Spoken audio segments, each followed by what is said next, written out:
The rain poured down in thick silver threads, drenching everything in sight. Streetlights glowed like blurred halos, headlights streaked across the wet pavement, and puddles rippled under the weight of every passing car.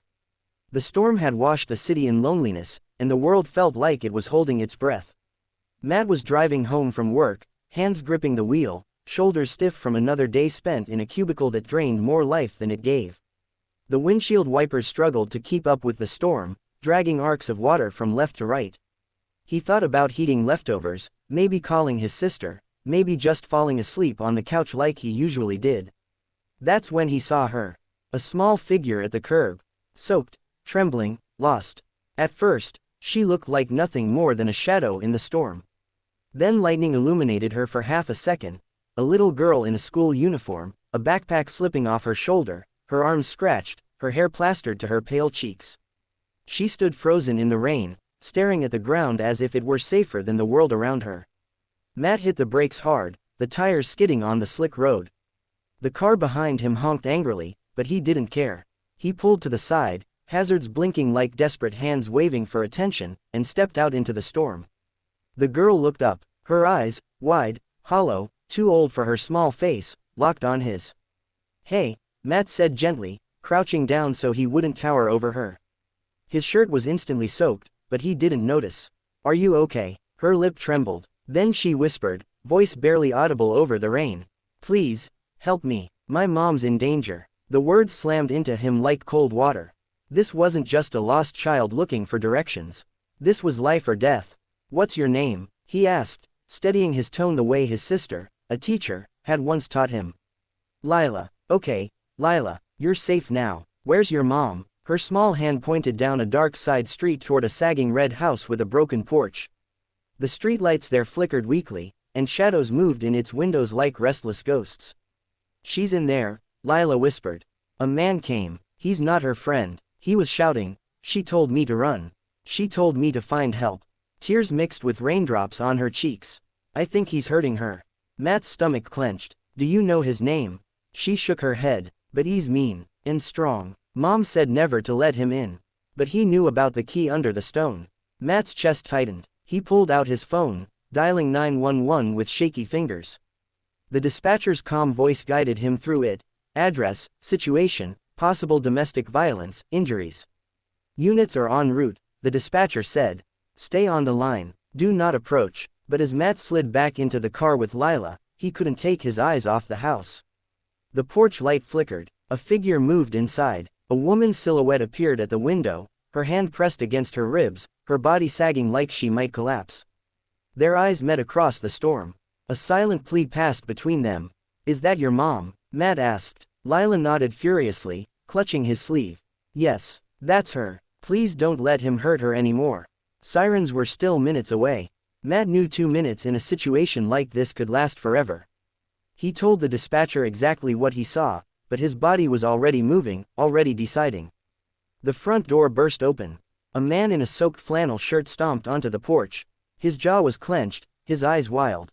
He saw Matt's car and froze. "You," the man shouted, stepping down into the rain. "What are you doing here?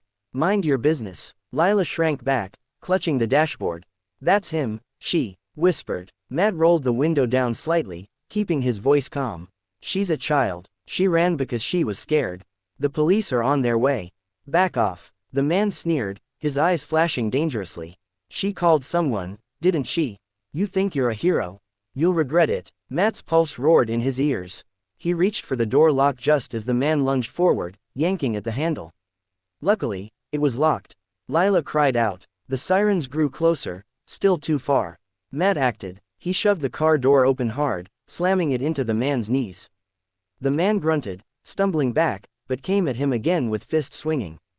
The fight was messy, raw, clumsy.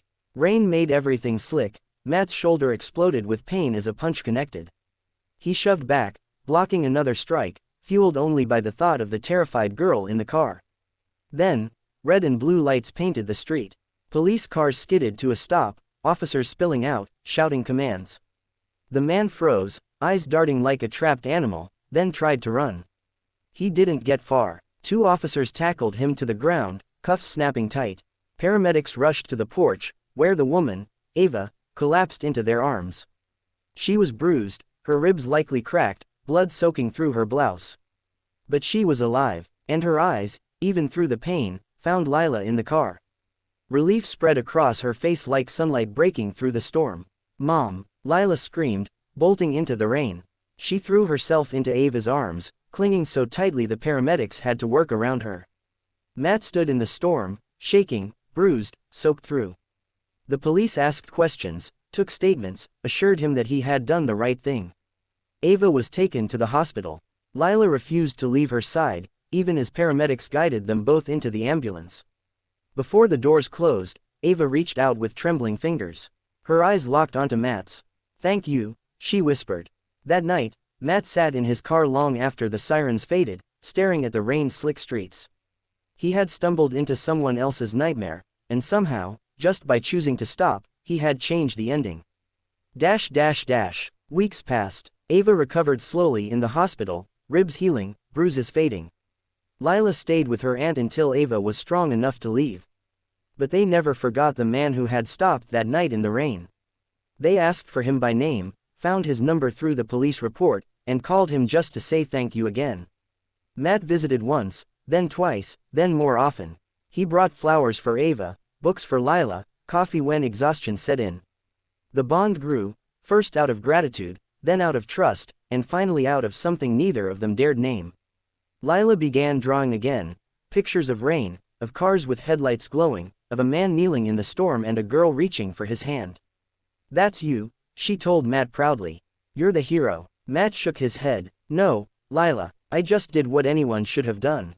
But deep down, he knew not everyone would have stopped. Months later, life began to rebuild itself.